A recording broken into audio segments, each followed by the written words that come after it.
And we start then with that news that this afternoon Alexei Navalny was transferred to a prison hospital near Moscow, this amid growing concerns about his health. The Russian opposition leader has been on hunger strike for the past 20 days. His supporters say he is dangerously ill and that his life is at risk. They're calling for mass protests this weekend and for greater international support for Navalny. Well, the EU's foreign policy chief, Joseph Borrell, has been speaking about Navalny's case today. He's called for doctors to be given immediate access to Navalny. Have a listen.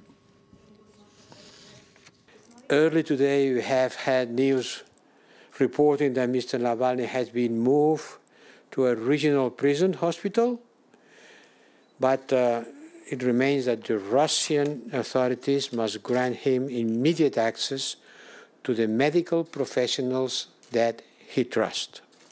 The situation is getting worse, and today we are passing a united message to the Russian authorities. They are responsible for Navalny's safety and health, and we will hold them to account for it. For more on this, let's speak to our EU correspondent, Dave Keating, who's on the line now.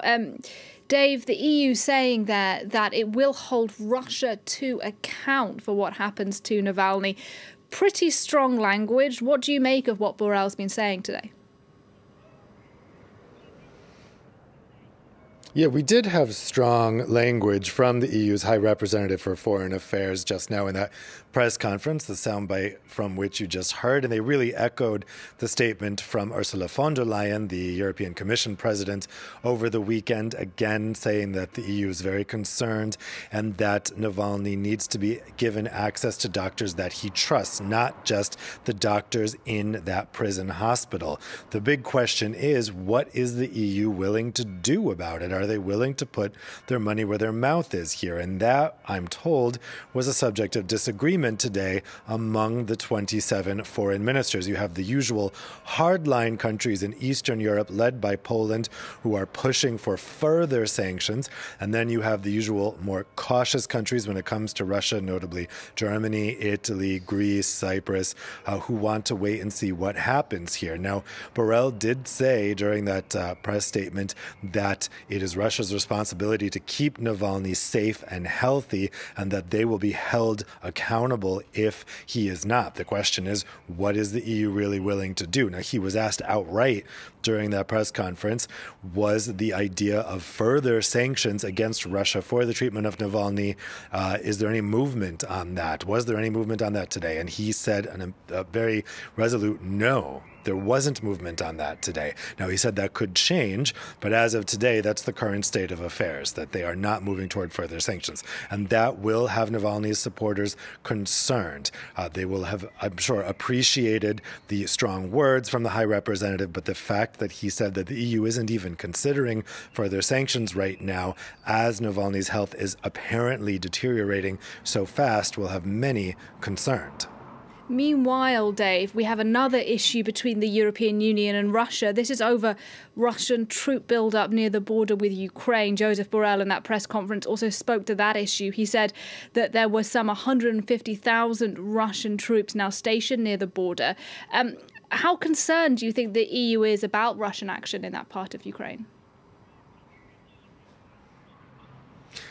This was a really alarming statistic from the press conference just now. It's not a number we've heard yet. It's unclear where that number comes from. The foreign affairs ministers did speak with the Ukrainian foreign minister, so it's possible it came from Ukraine, although that wasn't confirmed. But that is a massive military buildup. Now, he said that's both at the border between Ukraine and Russia proper and also within Russian-occupied Crimea. That is a very, very large number. Now, Borrell said he commends the Ukrainians for exercising restraint and not responding to that troop buildup. The truth be told, it's not clear what Ukraine can do right now. It's obviously a subject of very, very big concern. And I have to say that number, 150,000, really got ears perked up today because that is a very large number. It's relatively unprecedented for recent times. And it does spark further concern that Russia may be planning another invasion of Ukraine. And then, of course, the question is, how will the European Union respond? How will NATO respond? How will the United States respond? So what they want right now is for the situation situation not to escalate. Borrell said he wants Russia to de-escalate the situation. That would, of course, mean removing those troops from close to the border. But it doesn't appear, at least not from what they've said publicly, that they have a really detailed plan for what they're going to do if Russia chooses to escalate the situation. I'm sure a lot of discussion will be continuing on this over the coming days, particularly if they continue to see those troop numbers increasing.